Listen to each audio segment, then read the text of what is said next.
Hi friends, task 1 എപ്പോഴും repeated ആയിട്ട് വരുന്നൊരു ക്വസ്റ്റ്യൻ ആണ് പ്രോസസ് ഡയഗ്രാം. അപ്പോൾ നമുക്ക് കുറച്ച് ടിപ്സ് ആൻഡ് സ്ട്രാറ്റജീസ് നോക്കാം പ്രോസസ് ഡയഗ്രാം വളരെ എളുപ്പത്തിൽ മനസ്സിലാക്കാനും എഴുതാനും വേണ്ടിയിട്ട്. So, the first step in a process diagram is to identify what kind of process diagram is that. Basically, രണ്ട് ടൈപ്പ് ഓഫ് പ്രോസസ് ഡയഗ്രാം ആണുള്ളത്. ഒന്ന് man-made process diagram, രണ്ടാമത്തത് നാച്ചുറൽ പ്രോസസ് ഡയഗ്രാം. നമുക്ക് ക്വസ്റ്റ്യൻ കിട്ടുന്ന സമയത്ത് അവിടെ കൊടുത്തിരിക്കുന്ന ഇമേജസിനെ ബേസ് ചെയ്തിട്ടാണ് നമ്മൾ ഐഡൻറ്റിഫൈ ചെയ്യേണ്ടത് അതൊരു നാച്ചുറൽ പ്രോസസ് ഡയഗ്രാം ആണോ അല്ലെങ്കിൽ അതൊരു man-made പ്രോസസ് ഡയഗ്രാം ആണോ. For example, recycling of plastic waste. Recycling of plastic waste എന്ന് കാണിക്കുന്ന ആ ഒരു പ്രോസസ് ഡയഗ്രത്തിൽ കൂടുതലും മെഷീൻസ് ആണുള്ളത്, ഹ്യൂമൻ ബീയിങ്സ് ആണുള്ളത്. So it is a man-made process diagram. Whereas life cycle of a frog, അവിടെ ഫ്രോഗിൻ്റെ ലൈഫ് സൈക്കിൾ ഉണ്ടാവുന്ന പല സ്റ്റേജസ് ആണ് കാണിക്കുന്നത്, which is a natural process that happens naturally. So that is an example of a natural process diagram. So the first step is to identify whether it is a natural or man-made process diagram. Now let's go for the second step. The second step or the second tip is to identify whether the process is cyclical or linear process. Cyclical process എന്ന് പറയുമ്പോൾ continuous ആയിട്ട് നടക്കുന്ന ഒരു പ്രോസസ്സാണ് cyclical process. Where starting പോയിന്റിൽ process തുടങ്ങുന്നു, ഒരു cycle പോലെ ഒരു ലൂപ്പ് പോലെ അത് കണ്ടിന്യൂ ചെയ്യുന്നു, വീണ്ടും അതേ പോയിന്റിൽ വന്ന് അവസാനിക്കുന്നു. എന്നാൽ ലീനിയർ പ്രോസസ്സോ it's like a straight line. നമുക്ക് പ്രോസസ്സ് തുടങ്ങുന്നതും കാണാം, പ്രോഡക്റ്റ് കിട്ടുന്നതും കാണാം. പക്ഷേ ആ പ്രോഡക്റ്റ് കിട്ടുന്ന ആ ഒരു സ്റ്റെപ്പിൽ വെച്ചിട്ട് പ്രോസസ്സ് അവസാനിക്കുകയാണ്. അത് കഴിഞ്ഞിട്ട് ഫർദർ പ്രോസസ്സ് ഒന്നും തന്നെ നടക്കുന്നില്ല. And that is called as a linear process.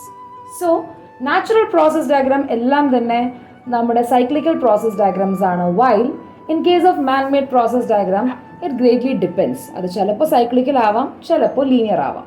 For example, നേരത്തെ പറഞ്ഞ റീസൈക്ലിംഗ് ഓഫ് വേസ്റ്റ് അല്ലെങ്കിൽ recycling of plastic bottles. So in the first step നമുക്ക് കാണാൻ പറ്റുന്നത് disposal of used plastic bottles ആണ്. അത് കഴിഞ്ഞ് അതിൻ്റെ വാഷിംഗ്, അത് കഴിഞ്ഞിട്ട് അതിൻ്റെ പ്രോസസ്സിങ് എല്ലാം കഴിഞ്ഞിട്ട് പുതിയ പ്രോഡക്ട്സ് കിട്ടുന്നു. And once we use that new products again it is getting disposed.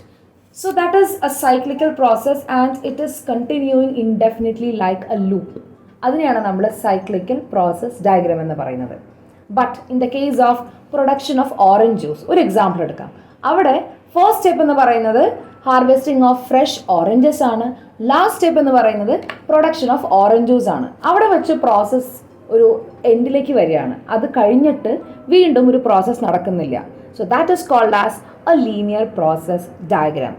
So the second step is to identify whether it is a cyclical process or a linear process. Now let's go for the third step.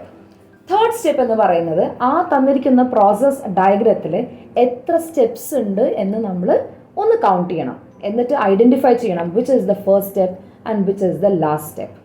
നമ്മൾ overall view എഴുതുന്ന സമയത്ത് task 1ൻ്റെ overall view എഴുതുമ്പോൾ ഈ number of steps വളരെ important ആണ്. Where we have to write about the starting step as well as the ending step and also we have to include how many steps are there in that entire process diagram. So the third tip is to identify the number of steps as well as the first step and the last step. And the fourth step. Fourth step വളരെ എളുപ്പമാണ്. നമ്മൾ കണ്ടുപിടിക്കേണ്ടത് അവിടെ എന്താണ് raw materials use ചെയ്തിരിക്കുന്നത്, അതുപോലെ തന്നെ ആ റോ മെറ്റീരിയൽസ് ഉപയോഗിച്ചുകൊണ്ട് കിട്ടുന്ന എൻഡ് പ്രോഡക്റ്റ് എന്താണെന്നുള്ളതാണ്. ചിലപ്പോൾ ഒരു എൻഡ് പ്രോഡക്റ്റ് ആയിരിക്കും കിട്ടുക, ചിലപ്പോൾ there will be more than one end products. So we have to clearly analyse the diagram, observe the steps and find out what are the raw materials as well as how many end products are obtained after the process. ഈ 4 step നിങ്ങൾ എപ്പോഴും മനസ്സിൽ വെച്ച് കഴിഞ്ഞാൽ process diagram is going to be very easy and you can score a very good score. ഈ tips and strategies follow ചെയ്ത് കഴിഞ്ഞാൽ എങ്ങനെ പോയാലും നിങ്ങൾക്ക് നിങ്ങളുടെ റിക്വയർഡ് സ്കോർ കിട്ടും. So always follow these tips and get a very good score in process diagram.